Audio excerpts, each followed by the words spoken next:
I told Chanel too that I want to get married on 11/11/11. Mm-hmm. Trouble is, I'm not. Watch out now. I don't have a fiance. Here we go. You can if you want. I need a wife just in case I'm ever in trouble with some kind of scandal. These women, a lot of women will come forward if somebody's attacking their husband. If somebody's attacking their man, you know, I will stand by my man. Is that what's going to happen? You know, I'm talking about the fallout from the Republican presidential candidate, Herman Cain, front runner in a lot of the polls. Oh, I'm over here. I didn't realize you were looking sideways the whole time. Plus, I need an eye doctor, apparently. Cross-eyed. Okay, one of the women accusing Herman Cain of this sexual harassment thing back in the late 90s says she wants to tell her story. But here's the deal. There's a confidentiality agreement that's in the way. So let's take you back a little bit. This all started this weekend with the headline on Politico's website saying Cain was accused of inappropriate behavior, sexual harassment involving at least 2 female employees back in the 90s. It's when he headed the National Restaurant Association. According to this article, the 2 left in exchange for financial settlement. So we talked about the legal ramifications for this, but what about his political career? Will this mess him up, to keep it simple, hey, Jeff, in his run for president? Good morning to you. Good morning, Michael. Chanel. So I mentioned the wife thing because Herman Cain's wife, he has said many, many times, she's very soft-spoken. They have like 5 kids or something. She hates the spotlight, so that's why we never see her at the political debates. In fact, most of us have never seen her at all. Well, he's bringing her out Friday to talk to Fox News, Greta Van Susteren. Wife of 45 years. Yes. Does that'll help? Will that help, I should ask? Absolutely. Yeah. I mean, stand by your man. We were singing the tune earlier, and Herman likes to sing. So what's her job then on Friday? Her job is to tell who is Herman Cain. Who's the real Herman Cain? She's not bound by any confidentiality agreement. She's lived with him for 45 years plus. They've got multiple children.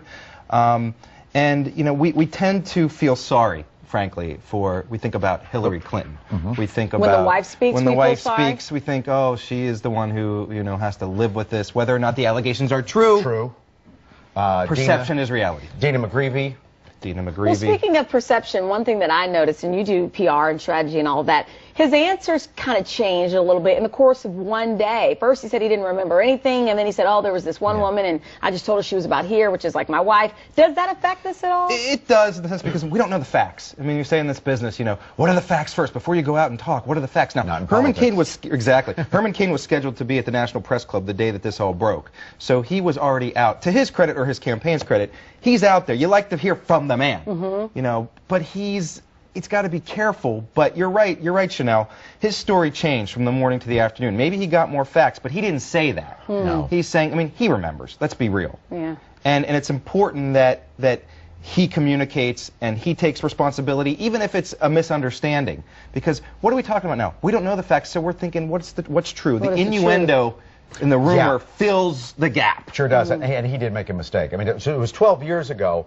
But if you're in a solid marriage and somebody accuses you, 2 women accuse you of sexual harassment, you remember. But was he thinking, well, maybe if I just say I don't remember it, that this will go away? No way. And Chanel and Mike, you know this. You know, in campaigns, especially presidential, we do what's called opposition research. We look at what is the dirt? Well, you do it on yourself, too. You don't think that these folks in the Cain campaign knew and had a response prepared in advance? Hokey. Yeah. So they needed to be prepared. And now you're seeing, we're not talking about Herman Cain frontrunner. We're talking about Herman Cain. Can he be a leader in crisis? And I think there's a lot of doubt out there.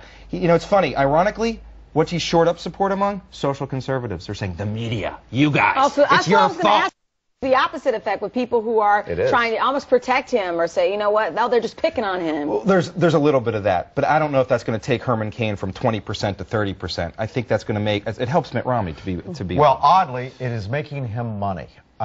Since this scandal broke, he is making a ton of money. Yesterday, he made $400,000 alone. He's doubled and tripled his campaign from people funds. who feel like he's being picked on. He's being attacked. Yeah, being attacked by the liberal media. That's right. Interesting. So where do you think this will go? Is this going to keep spinning and spinning? It's going to keep spinning because, again, we don't know the truth. And this woman who wants to get at her confidentiality, she'll get it out. And I understand the lawyer's now talking for one of the women, saying let her out. She wants to talk. You know, if it's not that bad, if it's like making a joke about height that made her uncomfortable, get it out. Get it out. If that's it, well, get it out. And Herman Cain should say, I want to hear from the woman too. Yeah, boy, wouldn't that turn the tide? All right. Thank you so much. Thank you both. That was good.